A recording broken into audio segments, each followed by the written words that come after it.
ქართული ღვინის დღე ქვეყნის მასშტაბით აღინიშნება. თბილისის შემდეგ პრემიერ-მინისტრი თელავში ღვინის ფესტივალს დაესწრო. რეგიონებში სტიქიისგან მიყენებულ ზარალს ითვლიან, რა დახმარებას გაუწევს სახელმწიფო მოსახლეობას. რუსეთის სირიაში ავიაიერიშების ინტენსიურობის გაზრდას გეგმავს. ქვეყნის თავდაცვის უწყების ინფორმაციით 60-ზე მეტი გაფრენა განხორციელდა.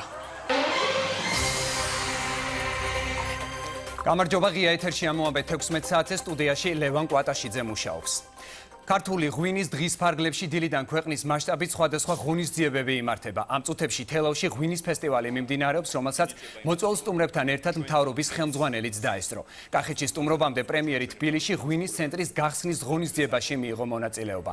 სიტყვით გამოსვლისას ირაკლი ღარიბაშვილმა რთველის მიმდინარეობის შესახებაც ისაუბრა. მთავრობის მეთაურმა ღვინის ხარისხის გაუმჯობესებაზე გაამახვილა ყურადღება და აღნიშნა, რომ წელს ქარხნებმა 100,000 ტონაზე მეტი ყურძენი ჩაიბარეს. პრემიერის განცხადებით ბოლო 3 წლის განმავლობაში მეწარმეებმა გლეხებისგან 300 მილიონი ლარის ღირებულების ყურძენი მიიღეს. სიტყვით გამოსვლისას ირაკლი ღარიბაშვილმა კიდევ ერთხელ დაადასტურა, რომ ჭარბ მოსავალს, რომელიც კერძო ქარხნებში ვერ ჩაიბარეს, მევენახეებს სახელმწიფო დაეხმარება.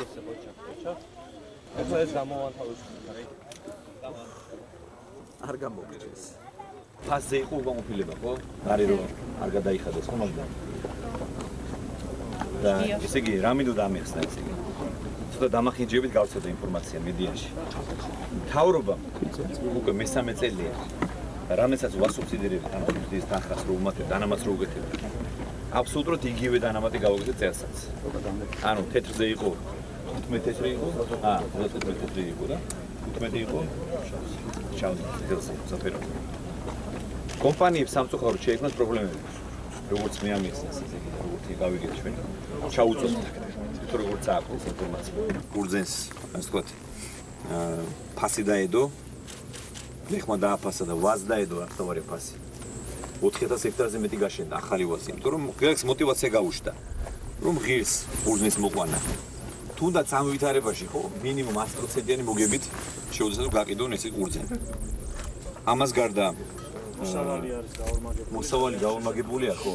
და 300 მილიონ ლარზე მეტი დაახლოებით 300 მილიონ ლარი შემოვიდა კახეთში. ქართული ღვინის ცენტრი ღვინის დღეს დაგეგმილი ღონისძიებების ფარგლებში გაიხსნა. საზეიმო ღონისძიებებმა წელს მასშტაბური სახე მიიღო და თბილისის გარდა თელავში, ქუთაისში, რუსთავსა და ამბროლაურში იმართება.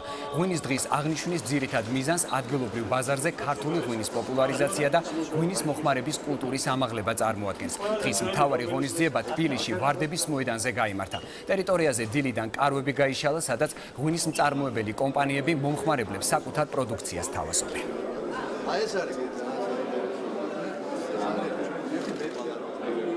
ჩვენი მთავრობის ძალისხმევის შედეგი არის ის, მეგობრებო, რომ გაიზარდა ექსპორტი ისეთ ბაზრებზე, როგორიც არის ყაზახეთი, 68%-ით.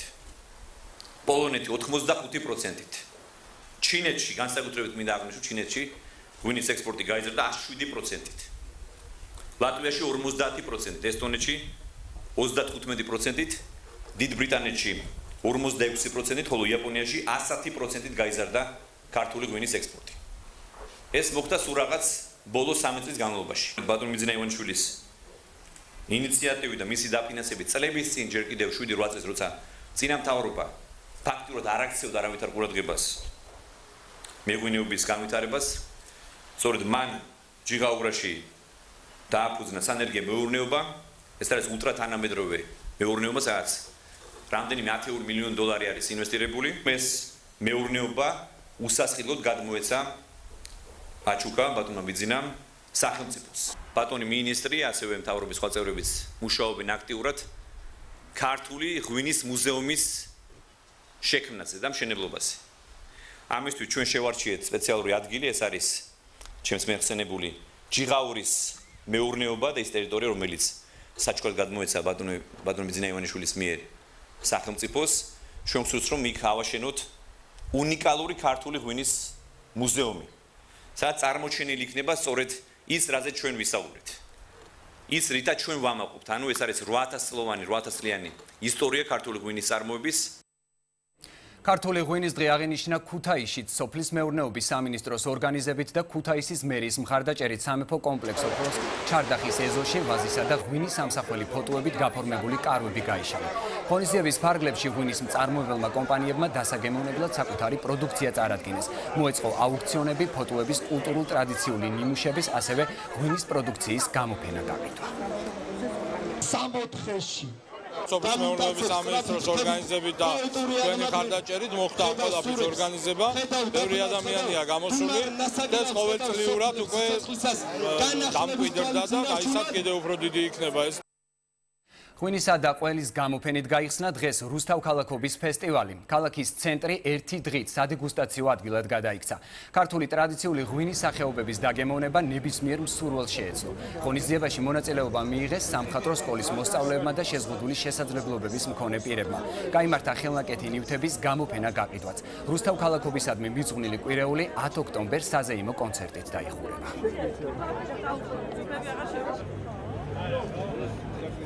საქართველო არის უძველესი ქვეყანა განსაკუთრებით ღვინოსთან მიმართებაში, ამიტომ აი პრემიერ-მინისტრის ეს ინიციატივა რომ 4 ოქტომბერი იყოს ღვინის დღე, რათა გვახსოვდეს და მთლიანად ყველამ უნდა გაუკეთოთ უცხოელებისთვის, ჩვენი სტუმრებისთვის, უნდა გაუკეთოთ რეკლამა ქართულ ღვინოს. წარმოდგენილი არის დღეს ახალგაზრდა მხატვრების ნამუშევრები, შეზღუდული შესაძლებლობების მქონე პირთა ბავშვების ხელნაკეთი ნივთები, ქართული ხალხური ორთაბრძოლები იქნება წარმოდგენილი ასევე. გვაინტერესებს როგორი ღვინით ჩამოვიდნენ მარნეულელები, ქვემო ქართლის სხვა რაიონები.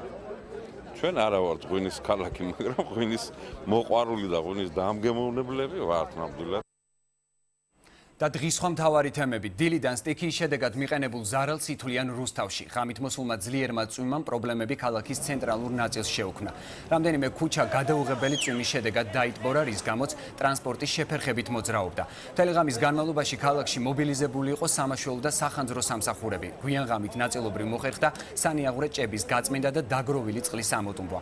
უამიდობამ რუსთავში ქვესადგურიც დააზიანა, შედეგად ქალაქის რამდენიმე უბანს ელექტროენერგიის მიწოდების პრობლემა შეექმნა. 8 წუთამდე ესე გაგრძელდა. სეტყვა იყო, სეტყვას მერე წვიმა მოყვა და ეს ქარიშხალივით იყო, ქარი იყო ძლიერი რა. და დღეს რო გამოვედით, ეს უკვე ჩამოვარდნილები იყო. აი ეგეთი სურათი დაგხვდა 2 ადგილას. ის კი არა, ადრე საგეიქაც მოტეხილი არის აი იმ ადგილზე, აი იმ სტოლბაზე. იგაზე ეგ ორი ღა იყო დარჩენილი აქა და ამასაც ბოლო მოეღო. სამუშაო ჯგუფი შეიქმნა და შემოსულ ზარებზე, მოსახლეობიდან ცხელხაზზე შემოსულ ზარებზე უკვე მიმდინარეობს ინფრასტრუქტურის სამსახურის, შესაბამისი სამსახურების ჯგუფები გასულები არიან და ადგილზე ხდება შესწავლა პრობლემების, რომელიც სტიქიის შედეგად ზარალის, რომელიც მიადგა მოსახლეობას. ზარალს ითვლიან ახალციხის მუნიციპალიტეტის სოფლებშიც. სეტყვის შედეგად განადგურებულია საშემოდგომო მოსავალი აწყურში, თისელში, წინუბანსა და გურკელში. ადგილობრივები ამბობენ, რომ მოსავლის გარდა დაზიანებულია საცხოვრებელი სახლების სახურავები. ახალციხის მუნიციპალიტეტის გამგეობაში კი განმარტავენ, რომ სოფლებში არსებულ მდგომარეობას სპეციალური კომისია შეისწავლის. სულ გაანადგურა ერთი ვენახის იმედი გქონდა, რომ რაღაც გაგვეკეთებია, ისე დავრჩით სულ ყველაფრის გარეშე. რაც კი იყო დარჩენილი, ყველაფერი გაგვინადგურა. წელს უკვე მე-13. ზარალი გვაქვს. აღარ არის ბოსტნეულობა, აღარ არის ვენახი.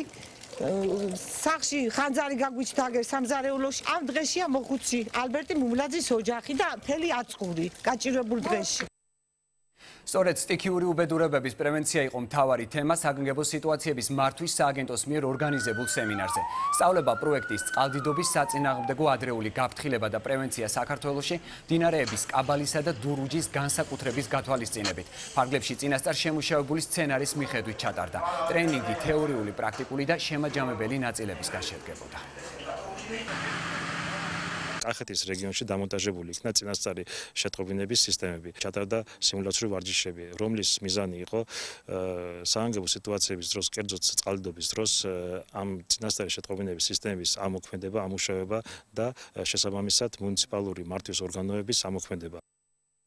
ხაიში მოსახლეობის პროტესტი გრძელდება დღეს დაბა ხაიში ადგილობრივი თემის წარმომადგენლები შეიკრიბნენ და მოთხოვნები კიდევ ერთხელ დააფიქსირეს. ადგილობრივები ჰუდონ ჰესის მშენებელ კომპანიასთან ხელშეკრულების გაუქმებას, წინა ხელისუფლების დროს გასხვისებული მიწების დაბრუნებას და არსებული ფართების მათ საკუთრებაში დაკანონებას მოითხოვენ. მოსახლეობა ალტერნატიული პროექტის განხილვის შემთხვევაში მზად არის ვიცე-პრემიერს შეხვდეს და საკუთარი მოსაზრებები გააცნოს.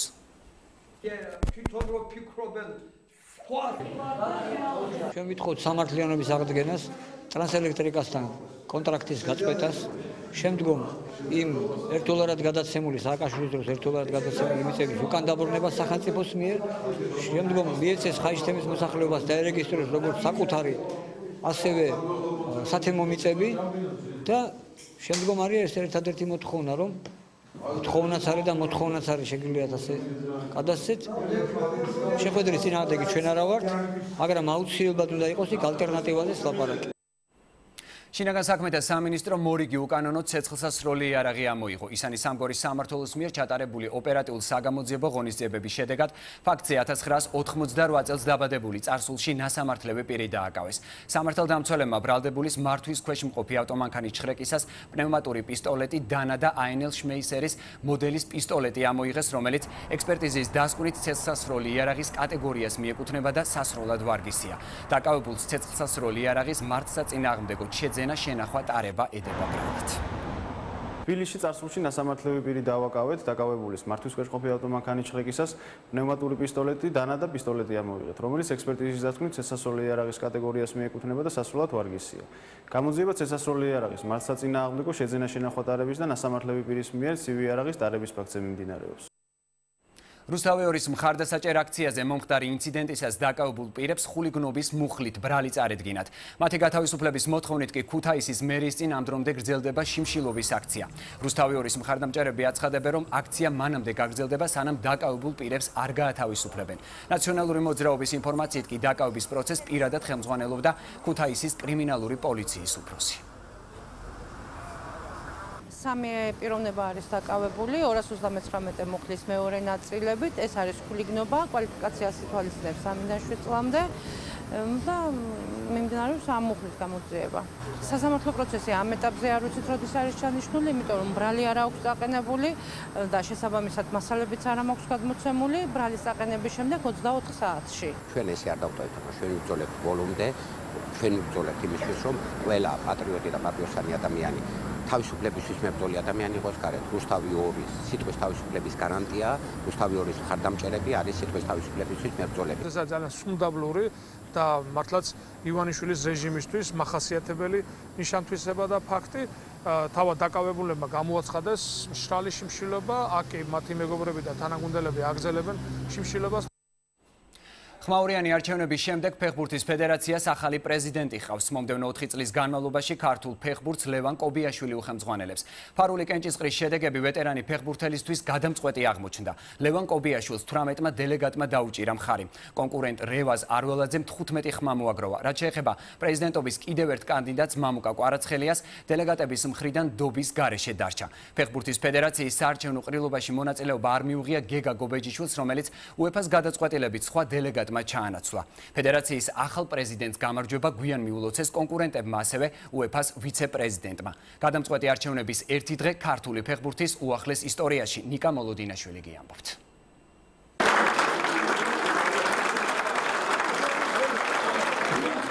ასე მიულოცა არჩევნებში დამარცხებულმა გამარჯვებულ კანდიდატს 33 დელეგატიდან 18-მა ლევან კობიაშვილს, 15-მა კი რეზი არველაძეს დაუჭირა მხარი.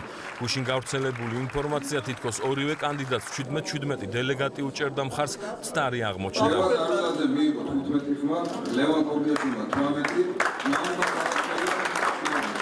გავსი ცნობა, ემოციები გადაწყვეტილება იმდენად ემოციური გამოდგა, რომ გამარჯვებულმა კანდიდატმა სიტყვით გამოსვლის დროს ცრემლები ვერ შეიკავა. კობიაშვილის ტრიბუნასთან ხელმეორედ მიყვანა დარბაზში შეკრებილებმა ტაშით მისი გამხნევების შემდეგ მოახერხეს. კიდევ ერთხელ ძალიან დიდი მადლობა ხალხო ბოდიშით, იმიტომ რომ ჩემთვის მართლა ძალიან ემოციური იყო. თუნდაც თავისუფლად შევადარებდი იმ პირველ დღეს, როდესაც ფეხბურთზე მივედი, როდესაც გავლილოვში თქვენ იცით ნაკრებში რომ გამომიძახეთ პირველი თამაში. არა ჩემი, არამედ ქართული ფეხბურთის გამარჯვება. ასე შეაფასა ლევან კობიაშვილმა ფეხბურთის ფედერაციის პრეზიდენტად მისი არჩევა. სამომავლო გეგმებს და ხედვებს ფედერაციის ახალი პრეზიდენტი საზოგადოებას უახლოეს დღეებში გააცნობს. დღეს არ არის ჩემი გამარჯვება, ეს არის ქართული ფეხბურთის გამარჯვება და მე ღრმად ვარ ამაში დარწმუნებული, რომ ჩვენ უკეთესი ქართული ფეხბურთი გვექნება მომავალში. აბსოლუტურად გულწრფელად, ვაშკაცურად, კაცურად მოულოცო ლევან კობიაშვილს ეს გამარჯვება გეუბნებით.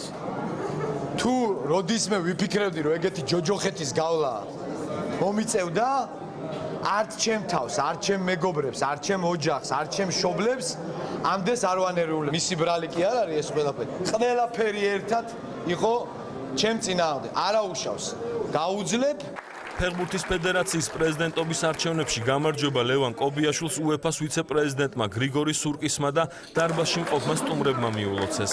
მინდა გულწრფელად გითხრათ, რომ ზრდასრული მამაკაცის ცრემლების სისუსტეს არ ნიშნავს. ცრემლები და ემოციები, რომელიც მოწინააღმდეგეებთან შეჯიბით არის გამოწვეული, უდიდესი პატივისცემის ღირსია. მინდა აპლოდისმენტებით დავაჯილდოვოთ ეს ადამიანი, რომელმაც დღეს თანასწორ ბრძოლაში გაიმარჯვა. ძალიან მნიშვნელოვანი დღე იყო, ძალიან ძიმე, მაგრამ ყველაზე მნიშვნელოვანი ის არის, რომ თვითონ კანდიდატებმაც დაამტკიცეს ის, რომ ფეხბურთის სიყვარული არის მათთვის მთავარი და ერთმანეთის პატივისცემა ძალიან კარგი მაგალითი იყო. მე დარწმუნებული ვარ, რომ აბსოლუტურად ახალი ენერგიით, ახალი ძალით, ერთობლივი ძალისხმევით ყველა იმ ადამიანს, ვისაც სურვილი აქვს იმისა, რომ საქართველოში ნელ-ნელა დაიწყოს ფეხბურთის თანმიმდევრული და რაც შეიძლება სწრაფი ტემპით განვითარება, ყველა ეს ძალა გაერთიანდება. ძალიან ბევრი გულშემატკივარი იმედით უყურებს ლევანის გაპრეზიდენტებას და მე დარწმუნებული ვარ, ძალიან მნიშვნელოვანი და ძირეული რეფორმები განხორციელდება ქართულ ფეხბურთში იმისთვის, რომ სპორტი განვითარდეს და დავიბრუნოთ ის ძველი მოწოდების სიმაღლეზე დავდგეთ და დავიბრუნოთ ის ძველი სახელი, რაც ქართულ ფეხბურთს ჰქონდა. მილოცვის შემდეგ პრეზიდენტობის დამარცხებულმა კანდიდატმა სასტუმრო ჰოლიდეინი ოჯახთან ერთად დატოვა. რაც მე ვერ მოვახერხე ფეხბურთში ჩემი შვილი გააკეთეთ. ფეხბურთის ფედერაციის ახალი პრეზიდენტის არჩევამდე საარჩევნო პროცესი ხმაური და დაპირისპირების ფონზე მიმდინარეობდა. სხდომა გუშინ დილის 11 საათზე უნდა დაწყებულიყო, თუმცა პროცესმა თითქმის 8 საათით დაიგვიანა. ამის მიზეზი სამართალდამცავების მიერ ერთ-ერთი დელეგატის გეგა გობეჯიშვილის ნარკოტიკების მოხმარების ბრალდებით დაკავება გახდა. სხდომა საბოლოოდ 500 ლარიანი ჯარიმის გადახდის და გობეჯიშვილის გათავისუფლების შემდეგ დაიწყო. და საქართველოს შემდეგ უცხოეთის ახალი ამბები. ეუთოს სადამკვირვებლო მისიამ დონეცკში სეპარატისტების მიერ კონტროლირება ტერიტორიაზე 20-ზე მეტი ტანკი და საბრძოლო ტექნიკა აღმოაჩინა. მისიის მიერ მომზადებული ანგარიშის მიხედვით ტანკები მარიუპოლის მიმდებარე დასახლებულ პუნქტებში აღმოაჩინეს. ასევე ფიქსირდება 26 ჯავშან ტექნიკა და 15 სატვირთო მანქანა, რომელიც მისკის შეთანხმების მიხედვით შეხების ხაზიდან უკვე გატანილი უნდა იყოს. შეგახსენებთ, დღეს კიევმა შეხების ხაზიდან 100 მმ-ზე ნაკლები კალიბრის მქონე შეერაღების გატანის 41 დღიანი პროცესი დაიწყო.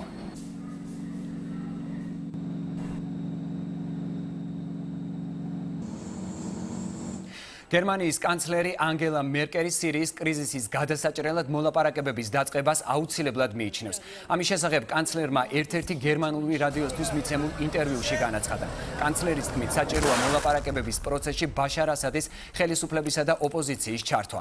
მერკელი მიიჩნევს, რომ ამ პროცესში მნიშვნელოვანი როლი აკისრიათ რუსეთს, ირანსა და საუდის არაბეთს, ისევე როგორც შეერთებულ შტატებს, საფრანგეთსა და დიდ ბრიტანეთს.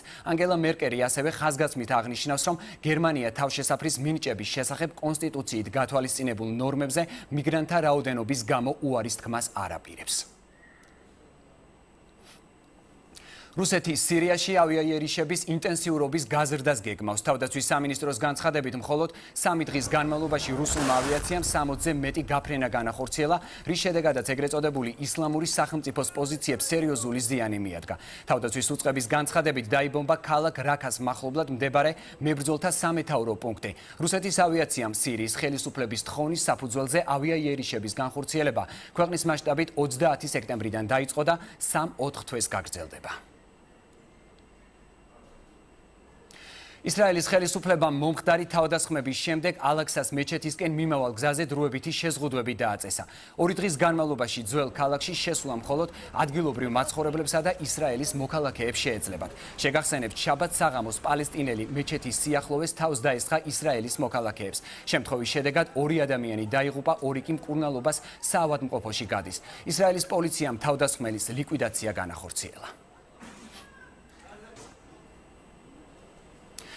ოჯახის საკითხებზე სასჯელ ახსულების ვატიკანში სინოდი იკრიბება. კათოლიკური ეკლესიის 300-მდე ეპისკოპოსი 3 კვირის განმავლობაში ოჯახის დაგეგმარების, სქესობრივი ორიენტაციისა და განქორწინების საკითხებზე იმსჯელებს. რომის პაპი კი კათოლიკურ ეკლესიას მოუწოდებს გაგებით მოეკიდონ მორწმუნეთა სქესობრივ ორიენტაციას. შეგახსენებთ, ცოტა ხნის წინ პოლონელი წარმოშობის ღვთისმსახურმა 43 წლის ქტიშტოფ ხარასმა საკუთარი ჰომოსექსუალური ორიენტაციის შესახებ ღიად განაცხადა. და საქართველოს შემდეგ ისევ დაუბრუნდეთ ახალ ამბებს. სასწრაფო სამედიცინო დახმარების ექიმების გადამზადების პირველი ეტაპი დასრულდა. ტრეინინგი ჩაფიძის სახელობის გადაუდებელი კარდიოლოგიის ცენტრის ბაზაზე ჩატარდა. 2 დღიანი სასწავლო კურსში ამჯერად მცხეთა-მთიანეთის რეგიონიდან 30 მედიკოსი ჩაერთო, რომლებიც პირველადი სამედიცინო დახმარების ჩართვის შესახებ უახლოეს გაიდლაინებს გაეცნენ. სასწრაფო სამედიცინო დახმარების ცენტრის მედპერსონალის გადამზადება პერმანენტული ხასიათისაა და ის ყოველწლიურად ტარდება. მცხეთა-მთიანეთის სასწრაფო სამედიცინო დახმარების ცენტრის ექიმების გადამზადება მიმდინარეობს ჩაფიძის გულის კლინიკაში. მეტად მნიშვნელოვან საკითხებზე და ტრენინგის თემატიკა გახლავთ ტრავმის პრეჰოსპიტალური მართვა, გულის გაჩერების მართვის ალგორითმი, ინოტროპული მედიკამენტების სწორი ადმინისტრირება და სწორად დოზირება. ეს არ არის პირველი შეხვედრა, ასეთი ტრენინგები გვიტარდება პერიოდულად და სისტემატიურად. მაქსიმალურად მოწოდებულია ჩვენი მომსახურების დონის ამაღლებაზე. როგორ მიმდინარეობს ჭიათურაში მანგანუმის შედეგად მოპოვებული დეგრადირებული ნიადაგის აღდგენა. რეკულტივაციის პროცესს გარემოს დაცვის მინისტრის მოადგილე გაიცნო. პროექტს 2013 წლიდან არასამთავრობო რეგიონალური ორგანიზაცია ჭიათურელთა კავშირი ახორციელებს, რომლის ფარგლებშიც ჭიათურის მუნიციპალიტეტში 100 ჰექტარზე მეტი მიტოვებული კარიერებისა და დეგრადირებული ნიადაგების აზომვა განხორციელდა. ასევე 2500 მეტ-კვადრატ ფართობზე სანერგე მეურნეობა მოეწყო, რომელიც 3000-მდე ნერგის მოწოდებას უზრუნველყოფს. ჭიათურის მუნიციპალური ბიუჯეტიდან კი ყოველწლიურად 30000 ლარი დეგრადირებული ნიადაგების აღდგენისა და ქარსაცავის ზოლების გაშენებისთვის გამოიყენება. თბილისში საქართველოს რკინიგზელთა პროფესიული კავშირის 100 წლის იუბილე აღინიშნა. საზეიმო ღონისძიებაზე ორგანიზაციის გამოწვევებზე, მიზნებზე, მთავარ მიღწევებსა და სამომავლო გეგმებზე ისაუბრეს. საქართველოს პროფკავშირებს საქმიანობა საპატიო სტუმრებმა მიულოცეს, რომლებიც სხვადასხვა ქვეყნის პროფკავშირებს წარმოადგენენ. მე წარმოვადგენ ნორვეგიიდან საერთაშორისო ტრანსპორტის ფედერაციას. ჩვენ ორგანიზაციაში არის უამრავი წევრი, მათ შორის საქართველოს პროფესიული კავშირი. დღეს მის 100 წლის იუბილეს აღნიშნავთ. აღსანიშნავია, რომ იგი დიდი გამოწვევების წინაშე დგას. ამიტომაც მინდა მის თითოეულ წევრს წარმატებები უსურვო. სამომავლოდ გეგმავთ კოლექტიური ხელშეკრულების მეშვეობით უფრო გავამდიდროთ ვალდებულებები, რომელსაც სამხრივად აიღებს ადმინისტრაცია და სამხრივად პროკავშირები, რკინიგზელთა შრომის პირობების გაუმჯობესებისა და სოციალური პირობების გაუმჯობესების თაობაზე. 4 ოქტომბერს ცხოველთა მსოფლიო დღე აღინიშნება. საქართველოს ამ დღეს ოფიციალურად 2011 წლიდან შეუერთდა. გადაწყვეტილება ცხოველთა მსოფლიო დღის დაწესებასთან დაკავშირებით მიღებული იქნა 1931 წელს ბუნების დამცველთა საერთაშორისო კონგრესზე ფლორენციაში. დღევანდელ ღონისძიებას ცხოველთა მონიტორინგის სააგენტო მუნიციპალურ თავშესაფარში აღნიშნავს. ადგილზე ჩატარდა უპატრონო ცხოველების გაჩუქების აქციაც. თბილისის მერის ცხოველთა მონიტორინგის სააგენტო უერთდება ცხოველთა მსოფლიო დღეს და ცხოველთა მუნიციპალურ თავშესაფარში აღნიშნავს სხვადასხვა სახით ღონისძიებებით. ეს ღონისძიებები არის როგორც სანახაობრივი, ასევე საგანმანათლებლო. დაგვპატირეს ცხოველთა თავშესაფარში, დავათვალიერეთ კატები, ძაღლები, აქ არის ის ცნობილი დათვი გრიზლი და ყველაზე საინტერესო რაც გავიგე, ძალიან კარგად უვლიან. და მოამბეში კულტურის დროა სიმღერა სამეგრელოზე ხობში მე-7 საერთაშორისო ფესტივალის საზეიმოდ დაიხურა. დასკვნითი დღე მომღერალ თამარ გვერწითელსა და ანსამბლ რუსთავს მიეძღვნა. თამარ გვერწითელი ხობის საპატიო მოქალაქე გახდა. ანსამბლ რუსთავის დამფუძნებელსა და ხელმძღვანელს ანზორ ერქომაიშვილს კი ქართული ფოლკლორის განვითარებაში შეტანილი განსაკუთრებული წვლილისთვის კულტურისა და ძეგლთა დაცვის მინისტრმა სპეციალური ჯილდო ხელოვნების ქურუმი გადასცა. ფესტივალის ფარგლებში ანსამბლ რუსთავის სიმღერების ანთოლოგია გამოიცა, სადაც 380 სიმღერა შევიდა. მოეწყო ეთნიკურთხეები, მეგრული სამზარეულოსა და ადგილობრივ ხელოვანთა ნამუშევრების გამოფენაც. საზეიმო კონცერტში სულ 700-მდე შემსრულებელი მონაწილეობდა. საქართველოს კულტურა წარმოუდგენელია სასიმღერო ბატონ ანზორის გარეშე და ღმერთმა საქართველოს მისი თავი მოულინა როგორც აი მედროშე ქართული სიმღერის მუსიკის და განვითარების და ძალიან მოხარული ვარ რომ ესეთ ადამიანთან ერთად აღმოჩნდი. ჩვენ ვართ ზიუ ანსამბლ ზიურის მე-7 და მე-8 თაობა და პირადად მე შევასრულე თამარ გვერწითელის ერთ-ერთი ძალიან საყვარელი სიმღერა სახელად მარიონეტები. ეს ჩემთვის ძალიან საპასუხისმგებლო იყო. ჩვენ ყველა ფესტივალის შემდგომ ვაანონსებდით მომავალი ფესტივალის პროგრამას. და 2 წელიწადი მიდიოდა მუშაობა ამ პროგრამაზე. ამჟამად გადავწყვიტეთ, რომ ახალი ფესტივალის პროგრამას არ ვაანონსებთ. შევთავაზეთ დღეს პრეზენტაციაზე თუ დაინახეთ საზოგადოებას, რომ თვითონ მოგცემ თავიანთი წინადადებები. ფოთის ვალერიან გუნიას სახელობის პროფესიულ სახელმწიფო თეატრში საპრემიერო ჩვენება შედგა. დასმა მაყურებლის წინაშე აუქსენტი ცაგარელის ხანუმა წარადგინა. ახალი სპექტაკლის რეჟისორი დავით მღებრიშვილი, სცენოგრაფი თამარ ოხიკიანი და ქორეოგრაფი ირინა კუპრავა. სპექტაკლში ფოთის თეატრის 10 მსახიობია დაკავებული. სპექტაკლმა სრული ანშლაგით ჩაიარა. საპრემიერო ჩვენება ფოთის თეატრში ხვალად შედგება. ძალიან ბევრი ვიმუშაოთ, ბევრი ვიწვალეთ, რა ვიცი, ძალიან გვინდოდა ეს მოგეხსენებათ შესანიშნავი ფესტივალი ჩატარდა ჩვენთან თენგიზ ხუხიას და ნინელის თაოსნობით ჭანკვეტაძეს და ძალიან არ გვინდოდა რომ უბრალოდ ამოცანა გქონდა რომ ეს მაღალი რაღაცა გრადუსი მაყურებლისთვის არ დაგვეკარგა. ფეძლების და გვარად ვიმუშავეთ ქართული პიესა, კლასიკა, რა თქმა უნდა ძალიან დიდად საყურადღებო იყო, სანერვიულო იყო, იმიტომ რომ ჩვენი იყო, ქართული იყო, აქედან გამომდინარე ხალხს ეს პერსონაჟი ხანუმა ძალიან უყვარს. და გამოშვების ბოლო სპორტი მთასვლელთა გაერთიანების ფედერაციამ მოყვარული მთასვლელებისთვის გადამზადება დაიწყო. 17-დან 21 წლამდე მსურველებს საშუალება აქვთ ფედერაციაში სპორტულ დაოსტატებაში სპეციალური მომზადება გაიარო. გადამზადების შემდეგ საუკეთესოები გამოვლინდებიან, რომლებიც სხვადასხვა ექსპედიციებში მიიღებენ მონაწილეობას. დაოსტატების კურსს მსურველები მყინვარწვერის ექსპედიციისას გადიან, რომელიც დღეს დაიწყო და 9 ოქტომბერს დასრულდება.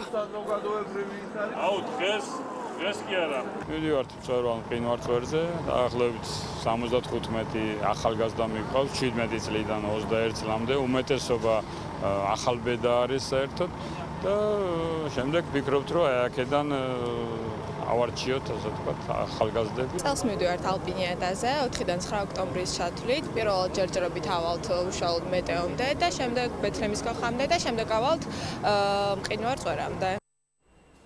კახეთში საჩოგბურთო ტურნირი დასრულდა. ორდღიანი ბრძოლის შემდეგ მამაკაც და ქალთა შორის გამარჯვებულების ვინაობა უკვე ცნობილია. ტურნირში პირველი, მეორე და მესამე ადგილების მფლობელებს მედლები და სოლიდური ფულადი ჯილდოები გადაეცათ. დანარჩენ მონაწილეებს კი მხარდამჭერი კომპანიების მიერ დაწესებული სამახსოვრო პრიზები. ტურნირის მიზანია საქართველოში არსებული კომპანიების და ორგანიზაციების თანამშრომლების სპორტულ აქტივობაში ჩართვა და ამ სახეობის პოპულარიზაცია. გამარჯვებულები გამოვლინდნენ როგორც მამაკაც და ასევე ქალბატონებს შორის. საპრიზო ფონდი შეადგენდა 20,000 ლარს. მონაწილეებს რაც შეეხება იყვნენ სხვადასხვა კომპანიებიდან და ორგანიზაციებიდან.